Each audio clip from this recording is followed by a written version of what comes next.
Good afternoon. Welcome everyone, and thank you for participating and showing your interest in this important topic. I am Brian Rock, the chairman of the committee for the enhancement of the curriculum of the history of Quebec and your moderator. The Committee for the Enhancement of the Curriculum of the History of Quebec is a not-for-profit organization which aims to enhance the curriculum of the history of Quebec courses in secondary 3 and 4. COMEC advocates for the improvement of historical content of the curriculum to include a fair and balanced presentation of the contributions to the development of Quebec over the centuries by the minority communities, including those of the Anglophones, Allophones, Indigenous, Black, Jewish, Muslim, and other minority groups. The interests of COMEC center around the present curriculum of the history of Quebec courses offered in secondary 3 and 4, the textbooks and the workbooks in use, the teacher and student historical resources available, the enhancement of local history, and recent related current events. I would like to thank our sponsors, the Department of Canadian Heritage, the Secretariat for Relations with English-Speaking Quebecers, the Interlevel Educational Table of the Quebec English-Speaking Community Research Network, and of course, Concordia University. Our first speaker is Mr. Linton Garner. He is the Director of Revenue Generation and Grant Writing for the Quebec Community Newspaper Association, QCNA, a former Executive Director of the Regional Association of West Quebecers. Mr. Garner is the host of the City Life Outaouais program on Video Ma TV in Western Quebec. Mr. Garner also serves as Marketing and Sales Director for Blacbiblio.com Incorporated. Mr. Garner. Thank you, Brian. Thank you. Good afternoon, everybody. I don't know how I got to be amongst this august company here today of the speakers that you're going to hear. Even a moderator here is 30 years of teaching history, so I'm feeling, on pretty unshaky ground. But I have had the great fortune to have met Dorothy Williams, Dr. Dorothy Williams, some time ago. We shared our love of understanding what Black history was throughout the world, and in particular in Canada. We decided that it would be extremely important that what we should do first is make it clear that Black Canadians have a history here, which it seems that in Canada, we've only really identified a couple of events, I think, that sort of, made Canadians proud of that they're more distinct from the United States. And that's usually the mistaken belief that there was no slavery in Canada, that Canada must have been a safe haven if Harriet Tubman was here, and that, of course, Jackie Robinson broke the color barrier here in Canada. And it seems that, mostly in Canada, that's what we sort of have identified ourselves with in terms of what, Canadian Black history is. Well, we've been here much longer than that. And we're actually here with Samuel de Champlain when he discovered when he came to the Grand Banks, which then was part of New France, Nouvelle France. He was a Black man who was of Portuguese origin, and he was the guide, the interpreter, the pilot for Samuel de Champlain, and he was which is an indication that he might have and must have been here before, because he spoke the Micmac language. He knew the routes to get here, and so we don't have any real detailed information about that, but it seems likely that in order to get here, he must have been here before. So we have put together, along with Dr. Williams, we have put together something called the ABCs of Canadian Black History.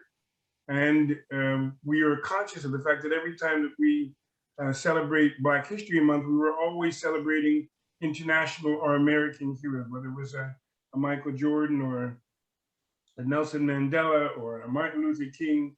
And nobody was paying attention to those who were contributors from Canada. And we felt it was important that our young people here in Canada understood that they've been a part of this culture for a very long time, that they've contributed in many outstanding ways. And we have highlighted some of those, and by no means exhausted all of them, but we have highlighted some of those in the ABCs of Canadian Black History. So I'd like to start with the letter A, and we're not going to go through all the letters in the alphabet, but I think it's important that we highlight a few people. We recently visited Toronto and we met the Deputy Mayor of Toronto, Mr. Thompson, who was a Black man who didn't know that Mr. Mr. Wilson Abbott, as you see here, was the first elected city council, Black city council official during the mid 1800s here in Toronto. He had understood there was somebody else who was the first, but Mr. Abbott, we can guarantee you, was the first individual to be elected to a city council, a Black person elected to a city council in Canada, and in fact, it was Toronto. He'd been an American, he was an American who had been sort of chased out of his Alabama town because he was successful. And he came here and established himself, became a real estate magnate. There's actually a part of Toronto, there's still a city name, a street named after him, but he established himself well. And he actually even, his son became the first Black doctor in Canada, and distinguished himself even in the American Civil War and became a confidant of Abraham Lincoln and his family. So this is just a part of the history that we wanted to share with you. The second part that we wanted to be able to share with you is even prior to Mr. Abbott's arrival, when there was slavery in Canada, there was something called the Code Noir. And most people don't know and understand this was a kind of a functionary's guide to how you manage your slaves. And it was operant here in Canada, as it was in any other colonies of France during that time. And as it says here, there were rules to keep down freedmen slaves. All right, it was to control them from the cradle to the grave. And it's important for you to understand that this is what the slave owners used, and cities and states used to be able to control slaves. And it was a functionary's delight, because it was everything from who you can marry, what you can do, what kind of professions you can hold, who you can associate with, etc. Some of the other things that we would like to be able to point out is that a part of those fugitive slaves who came to Canada, they settled in a place called the Elgin Settlement, which is in Ontario. That was a place where the Black community could thrive. The Black community came here in droves to escape slavery. And this is where they could own their own houses, where they could build their own schools, run their own businesses. And for a long time, it survived as really up until the emancipation in the United States. It survived as the only really free settlement of Blacks, almost in North America. 2 minutes. All right. Finally, I'd like to bring you to Mr. MIFFLIN GIBBS. Mr. MIFFLIN GIBBS was also a Black man who was a businessman in the United States. He was recruited by the then governor of Victoria, or the British Columbia Territory, Mr. Douglas, who also was a Black man, unbeknownst to a number of people. And he came to Canada and established both a mine, all right, a railway. He established a retail store, which became the model for all of the Eaton stores across the country. But more importantly, he stood up at a conference, which is called the Yale Conference, where there was a discussion about whether the British Columbia Territory was going to stay in Canada. And he was not invited to speak, but he stood up at the end, gave an impassioned speech, convinced the whole convention to stay in Canada and join the Confederation and not the United States. And you might say that Mr. GIBBS is a father of a confederation, because without Mr. GIBBS, your Canada today would look very different than it does. So we believe that it's really important, not only for Black Canadians, but Canadians, all right, of all stripes, to be informed about what their real history is. This has been for us a labor of love, but it is also a journey of discovery into Canadian history. We believe that should you be able to invest yourself, you'll find many more fascinating stories about who and how Black Canadians contributed to the development of this country that we know today. Thank you. Thank you, Linton. Dr. Dorothy Williams is an acclaimed author. Her demographic study, Blacks in Montreal, 1628 to 1986. Her in-depth historical narrative, The Road to Now, and Les Noirs à Montréal. Dorothy is the creator of the ABCs of Canadian Black History Kit. I give you Dr. Williams. Good afternoon. Thank you for that introduction. I'm just gonna, rather than doing a PowerPoint, I'm just gonna share some thoughts with you. I have a very short period of time, so I'll get right with that. Just been, I'm retired now, but I've been working in the nonprofit sector for about 30 years, and recently been teaching at Concordia University, the only course in the country on the history of Blacks in Montreal, by the way. And I do a lot of consulting for movies and documentaries, historical documentaries and film. All of this revolves around uncovering the history of Blacks in Quebec. And this has always been one of my goals. I've had the opportunity to realize this, as Brian just shared with you, through two of the books, two books of which I published, being Blacks in Montreal and The Road to Now. And both were published before the end of the turn of the century. And it's recent, my recent work, Linton has already shared a bit with you, which is about the creation of tools to help educators teach Canadian Black history in the classroom. So I just want to give you a little bit of background of those three projects, because I think they're really important to understand that we are working very hard right now to create tools that will help teachers in the class and help to diversify and create a more inclusive curriculum. So in 1989, my first book, Blacks in Montreal, came out, and it really actually was the first survey about Montreal's small population, and the focus was on Blacks and the impact of racism in housing. It has been called a seminal piece of literature because it was the very first survey on Blacks in Montreal. About 8 years later, The Road to Now was written, and it focused on illuminating community history of Black Montrealers.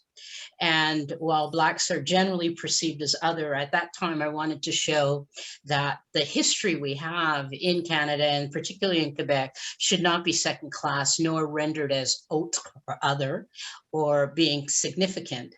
I wanted to make sure that the narrative told people about the establishment of a Black community in this city, and I felt it should be about the many experiences and contributions, some of which Linton has shared, but on a national scale, this was local. So it was a document that exposed the roots of community concerns and societal issues.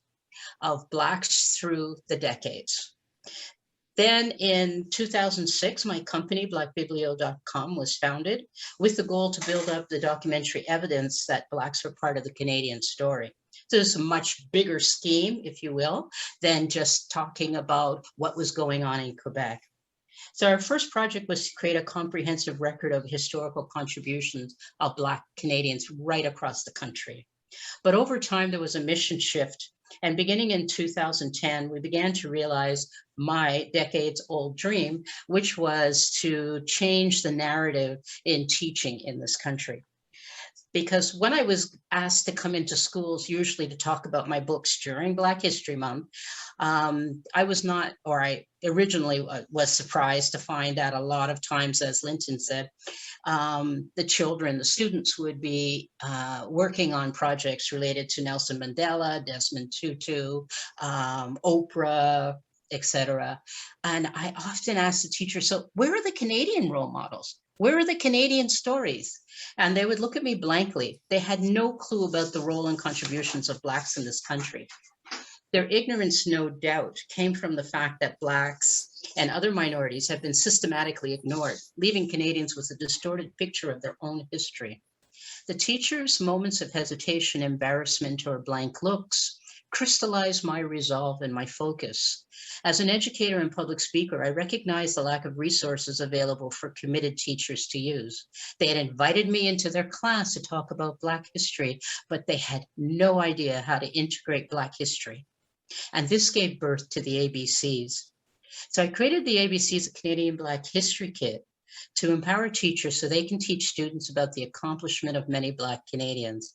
With my colleague, Linton, together, we deliberately designed a kit to help educators become proficient and comfortable about teaching about the Black Canadian experience. Many educators have no guide. They too, like their students, are miseducated. They went to school and had no idea where to start, and they were unable to discern what is credible. The ABCs of Canadian Black History Kit is a teacher's tool kit. The kids love it, but it's designed for the educators to learn, integrate, and then teach their charges. 2 minutes. Thank you. It illuminates what was hidden before, and in the hands of the right educator, it can be quite empowering. So I'm really excited about that.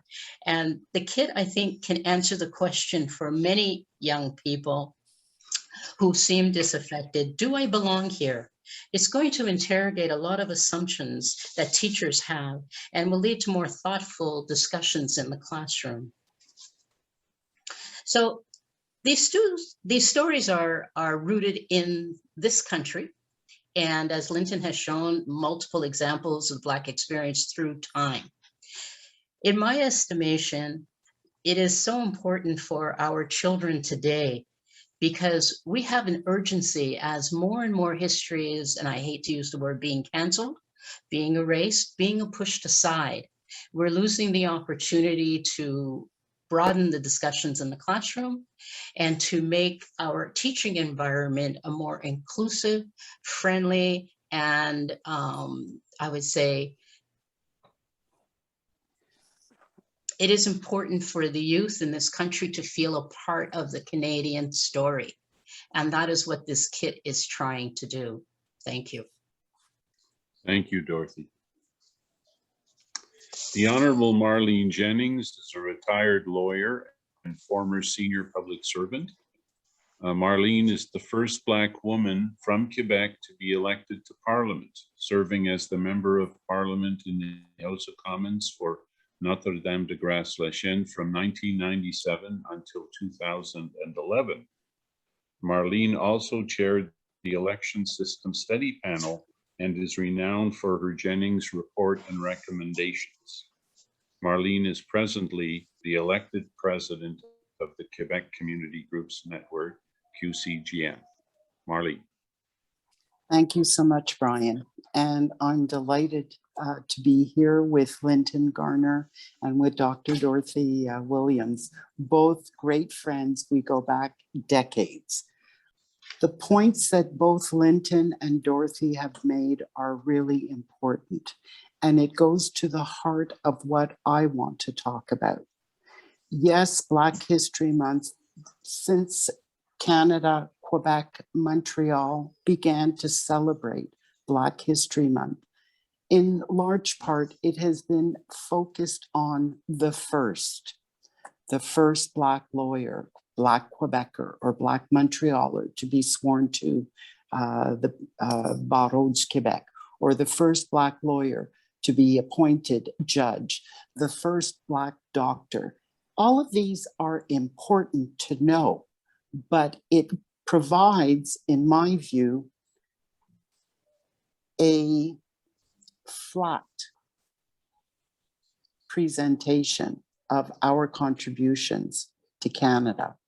And I think that the point that Dorothy and Linton have made with their ABCs, when they talk about, for instance, Mr. GIBBS, who helped build the railway from BC, a city councillor, that had he not convinced the influential BCers, British Columbians, of the importance of the railway and joining Canada, Canada as we now know it would not exist. So when there are courses, whether it's in political science, whether it's in economics, whether it's a history course that's being given, yes, at the elementary and high school level, but also at the college level, at the university level, in these areas. And they talk about, for instance, the importance of the infrastructure that the railway represented. Part of that course should be focusing on the enormous and major contribution that Mr. GIBBS gave to Canada. When we're talking about infrastructure, we have someone today who has made a major contribution. His name is Macky Tall. He's a Black Francophone Quebecer. He was one of the most senior managers, directors of the Caisse de dépôt et de placement du Québec, the primary investor for the REM, the electrified network for Montreal that's currently being built and will transform the face of our economic basis here in Quebec.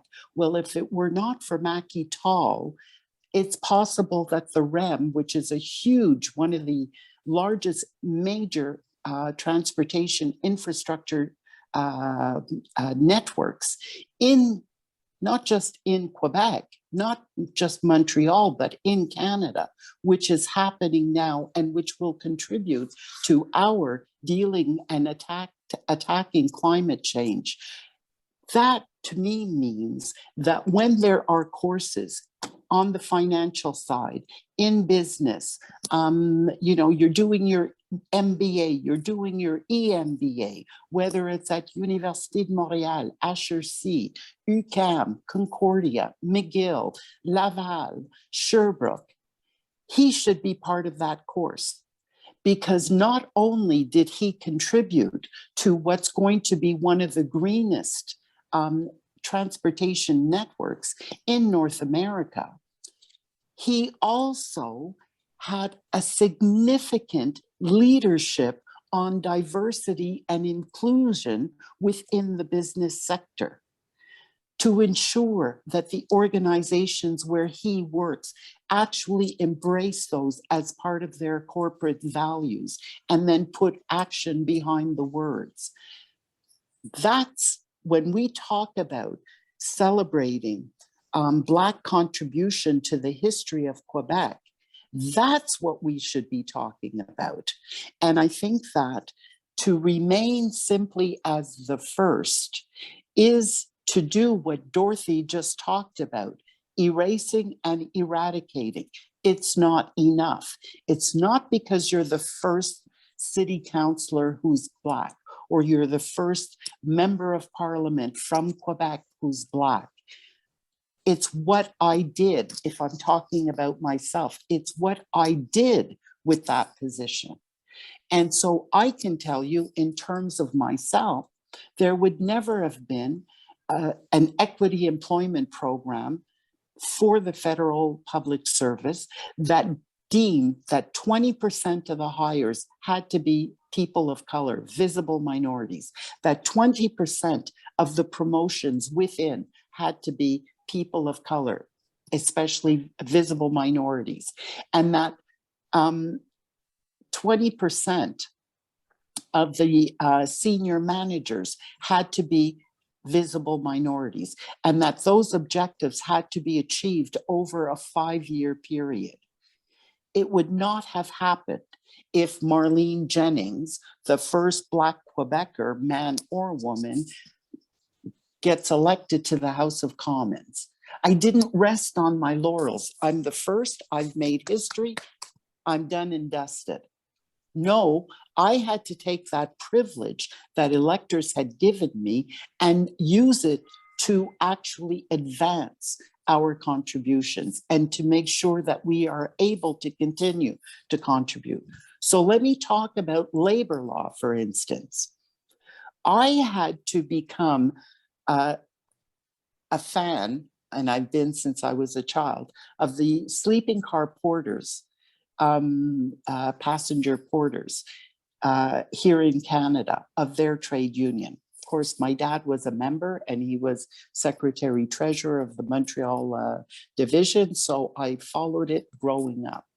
Stanley Grizzle, I knew who Stanley Grizzle was. He was the president.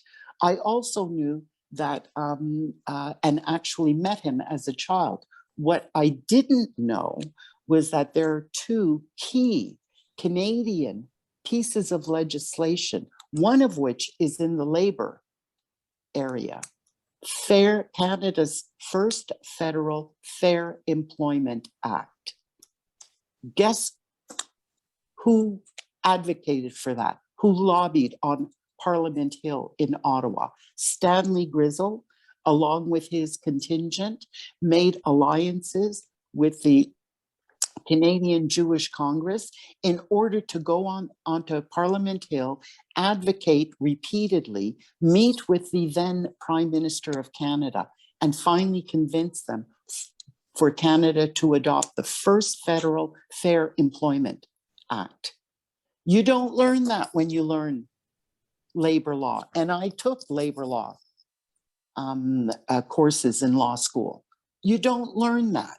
That should be an integral part of those courses. The other is our Immigration and Citizenship Act, which was completely overhauled in the early 1960s to become universal, so that we weren't allowing preferential immigration from the UK, from Australia, from New Zealand, in other words, from the white countries, and that anyone could apply and have the same chance of getting in if they met the requirements. There again, the sleeping car porters union was a major advocate of that. And that happened under Diefenbaker as a result of years of advocacy on Parliament Hill for that. So my message here is that both Linton and Dorothy have provided a wealth of information about Blacks contributing to Canada's history. And our history goes beyond just politics. It goes to every sphere and corner of human activity in Canada. And anywhere there's human activity in Canada, Blacks have been there. And we have contributed. So when any teaching is happening, whether it's Accounting 101, whether it's business strategy course, whether it's a philosophy course, whether it's a political science course, a history course, a sociology course, medical courses, the contributions and the impact that Blacks in Canada have had in those areas have to be taught in the schools. So it's not just a Black, February Black History Month. It's actually Canada Black history and contributions, past, present, and future. And even though I haven't received a 2-minute warning, I'm going to stop there. Thank you. Okay, do we have any questions? Well, I guess we said it all. Yeah, must have been 3 perfect presentations. I saw one question, but I think it was split in 2. Okay, John Davids. Hi, I hope you can hear me. I just wanted to say thank you to all the presenters. I thought it was a very lovely presentation and a very interesting subject that we're speaking about. I just wanted to ask you, it's a bit of a open-ended question, just to get your opinion on it, but it's essentially about the importance of history. I recently did a survey, and one of the survey questions asked participants to rate their knowledge of Black Canadian history and Black Quebecer history. And the survey was for Black participants. And in terms of the sample we had, the average answer was slightly below average. It was 3 was the middle, and the scores we got was around 2.7, 2.8.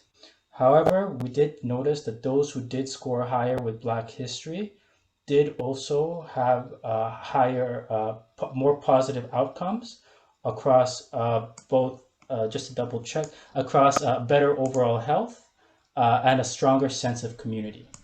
So I just wanted to ask kind of openly, in your words, how history and knowledge of history really, in the way you were articulated, play a role, at least in having a stronger sense of community, and how that can kind of be built upon and taken advantage of as much as possible. Who would like to tackle that question? Linton. All right. Well, first of all, we've had for a long time in our community an expression, if I can see it, I can be it. The opportunities for us have not been there to see it in terms of leadership, in terms of the roles that people can function, and certainly not having seen the contributions of our community to the development of Canada. We have understood that if more of that can be done, there might be a stronger connection to our histories here, and a stronger investment of our community, particularly in terms of new arrivals to the country who've not had, have come here without there being sort of any mention of the contributions of our community. So we believe that, very strongly that portrayals of individuals, events, and the contributions of those to our lexicon here in the country will go a long way to strengthening the ties that we have with Canada, and strengthen the pride that we can all share in being Canadians. Thank you, Linton. Good afternoon. I would like to know what would be your first recommendation to contribute to the disintegration of education in Quebec? How can we make, Black History Month? How can we make it not a month, but a way of teaching? I'm not sure exactly what you're asking. You're asking what is available to help with the decentralization of education. Am I correct? What I would like to know is Quebec education, it doesn't take care of all the history that you mentioned, all of you, the Black history, and I could say the Indigenous history as well. But how could we restore this legitimacy to this history, to this part of the history that is forgotten? Could we say? I don't know if this is the right word. I'm sorry, but how could we change our glasses and include all this in the way of teaching, in our way of teaching? Okay. Well, I could answer that, but I think Marlene also answered it, and so has Linton in so many ways. It's not about creating something special or separate. It's about integrating it. It's about doing a do-over of what we actually have and plugging in where people enter, sort of like where I enter into the narrative. And there are different points at certain examples. For instance, when you're telling stories, usually because you don't have, say, a good library of other resources, we tend to just go with, oh, well, look at this person or look at that person. But there's nobody Black, there's nobody Chinese, Japanese. There are many people that contributed to the development of this country at different times. And there are opportunities when we're talking about how this was created or how it was executed or how it was received. That we can talk about different examples from other ethnic groups within the country, other cultures, and how it was received and integrated. It's really about developing our own cultural literacy in our area. Who were the people that were really part of the changes, part of the development of that field? When did they come into that particular narrative of that discipline, etc.? And so that's why I'm saying it needs to be a redo, if you will, a do-over of the resources that we have now. I think history is becoming more and more decentralized with more and more prominence of local history.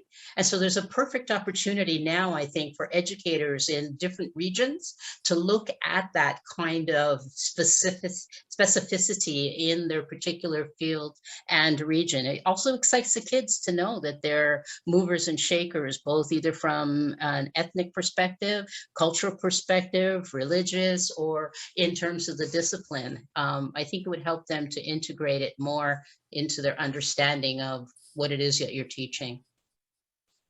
Okay, thank you. Yeah, I think needs to be like, yeah, I think that's what we need to do.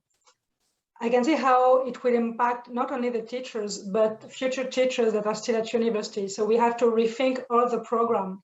Yeah. And this is where I was thinking about the teachers that are in place will have to be involved in this change, because it has to be a change. So I agree, and that's one of the reasons why the kit was designed to speak to teachers' needs, to talk to them, to get them excited about the material, about the stories. And then they can, in their own classrooms, developing their own lesson plans, their own curricula, look at this material and say, wow, I can now talk about it from when I'm talking about civics. I can bring in the example of GIBBS. When I'm talking about business or entrepreneurship or, women, there's 2 or 3 examples in the kit that they can then bring into the class and say, here's examples of women in this country that have done X, Y, Z. Do you have examples from your own community, from your own family? And that's way it sort of broadens that discussion from the traditional history that they may get in the textbook. And they themselves will actually see that there are other ways in which they can see themselves in the Canadian narrative. The committee has met with the parliamentary assistant to the premier for English-speaking Quebecers on 2 occasions. He has a presentation on the history kit, which is available in both French and English, encouraging the Ministry of Education to purchase these kits for the 60 school service centers, the 9 English school boards, and the 3 special status boards. And, we have not seen the results of these special history kits getting into the schools. And we're hoping that they will arrive in the schools. And so far they have not, and that's very disappointing. Some schools have purchased them individually, but we certainly would need the Ministry of Education, first of all, to make it known that they are available within the network, and certainly they are prepared and ready to go to the schools. And it's disappointing that they have not been in sort of promoted by the Ministry of Education. I'd like to thank the Honorable Marlene Jennings, Dr. Dorothy Williams, and Mr. Linton Garner for their wonderful presentations. And I would thank all the participants in this workshop for being attentive on this important issue.